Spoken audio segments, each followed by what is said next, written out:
Hello and welcome to this tutorial, and in this tutorial we'll be designing the user interface of our Android application.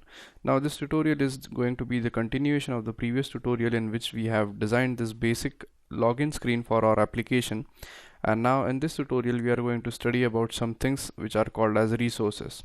But before directly jumping into the resources, the first thing which I need to mention is we need to learn how you could change the text into this login button. So for example, let's say if you want to name this button as something different, then one way of doing this would be just clicking on it, going to properties and just changing the text property right over here so that you could replace the text in this box and it is going to change the text for you.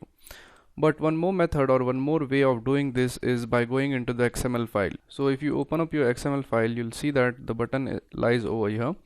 So as we want to change the text of this login button, we could simply select this property of Android, which is Android:text, and it is going to change the text for us. So let's say if you want to change the text from login to, let's say, click here. So we simply type in click here, and as you could see, the text has been changed.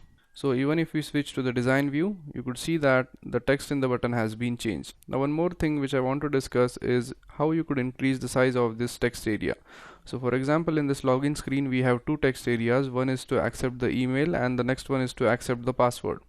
Now let's say you want to increase the size of this text area. So let's say the username or the email is going to be a bit longer than this, then how you could increase the size of. So let's attempt to change the size of these two text areas by using the XML file. So when we go in our XML file, you'll notice that we have two text areas. So this edit text is basically for the email. So when you click on it, it is going to highlight your text area.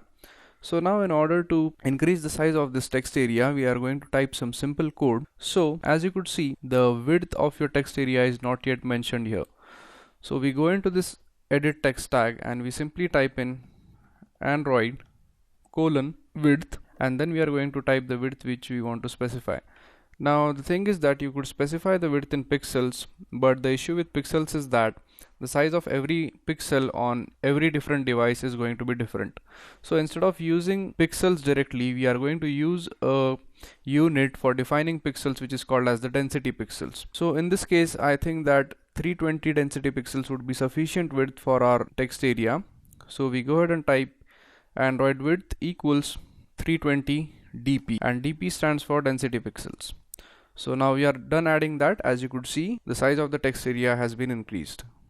Now if you copy the same code and if you paste it in your password field or your password tag, it is also going to change the size of your password field. So as you could see, we have increased the size of both the email area as well as the password area. So now once we are done with this, we switch on to the design view, and the next we are going to discuss in this tutorial is going to be the resources. So you might have noticed that when you click on this button, you are going to get a light bulb on side of it, and this light bulb is nothing but it specifies some warning. That means we have done something incorrect. Now in order to check the warning, you simply click on this button, and as you could see, there is a small arrow right over here which points towards the right.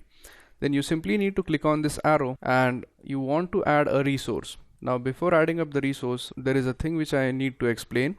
So basically, whenever you are going to create your Android application and whenever you are going to have some text into your Android application, every text which we use in our application, we need to make sure that the text which we are entering should be treated as a resource. So we cannot just directly jump in, and we could not add any text directly onto your activity. So when we click on this light bulb over here, and when we click on it, it prompts us to name the resource. So for example, this is our resource, which is nothing but the string which we have specified in the button. So let's name this thing as, let's say, button name, and let's click OK. So as you could see, when I click it, the text is going to disappear, and instead of it, we are going to get like add string slash button name. Now if you switch to your text view, you could see that it appears like click here over here. Now the thing is that all the resources which are related to our Android applications are stored in this app folder. So if you click on app folder, and then we have a folder which is called as resources, which is going to hold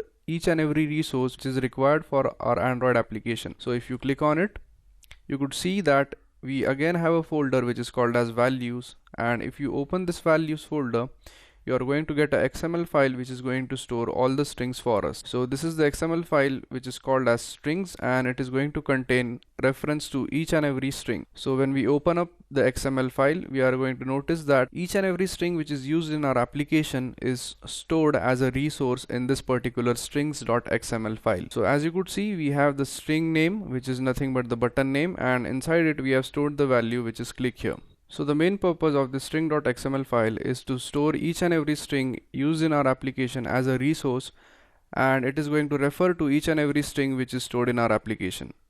So now once we switch on to the activity main.xml, we are going to notice that the text has been changed to click here. So that's it for this tutorial, and in this tutorial we have learned how you could change the text of the button or the text area by using the XML file. We have also learned how you could resize your text areas, and we have also learned about resources and strings. So how strings in your Android application are being treated as resources, and they are going to be stored in a special XML file which is called as the strings.xml. So thank you very much for watching this tutorial, and I'll see you in the next tutorial. Thank you.